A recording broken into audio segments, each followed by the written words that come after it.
दिशा सालियांच्या कुटुंबाशी दुरान्वये संबंध नाही, खोट्याचा नायटा कराल तर तुमच्यावर बुमरँग होईल, उद्धव ठाकरेंचा सत्ताधाऱ्यांना इशारा। सत्ताधारी पक्षातील नेते ठाण्यातील भ्रष्टाचार बाहेर काढत असताना नागपुरात दंगल हा योगायोग पाहण्यासारखा। नागपुरातील हिंसाचारावरून उद्धव ठाकरेंचा ठाण्याकडे रोख। एक बाई अत्यंत विचित्र आवाजात किंचाळत म्हणाल्या, 56 जण पायाला बांधून फिरते। सुषमा अंधारेंचा ट्विट करत चित्रा वाघ यांच्यावर निशाणा। फक्त भाषणात नाही तर प्रत्यक्षात दाखवून द्यावं लागतं, पोपट पंडित हिंमत नाही म्हणून सटरफटरांना पुढे करतायत। चित्रा वाघ यांची ट्विटमधून सुषमा अंधारेंसह ठाकरेंवर खोचक टीका।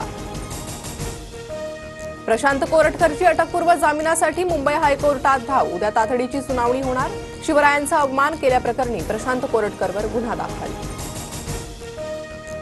लाडक्या बहिणींना 2100 रुपये देणार नाही असं म्हणालो नाही, आर्थिक परिस्थिती सुधारली की बहिणींना 2100 रुपये देऊ, सगळी सोंग करता येतात, पैशांचं सोंग करता येत नाही, उपमुख्यमंत्री अजित पवारांचं वक्तव्य। सभागृहात विरोधी पक्षाच्या आमदारांना बोलू दिलं जात नाही, आम्ही आमच्या मतदारसंघातले प्रश्न कसे मांडायचे। महाविकास आघाडीतील प्रमुख नेत्यांसमोर आमदारांकडून नाराजी व्यक्त, तर हताश होऊ नका, वरिष्ठांचा सल्ला।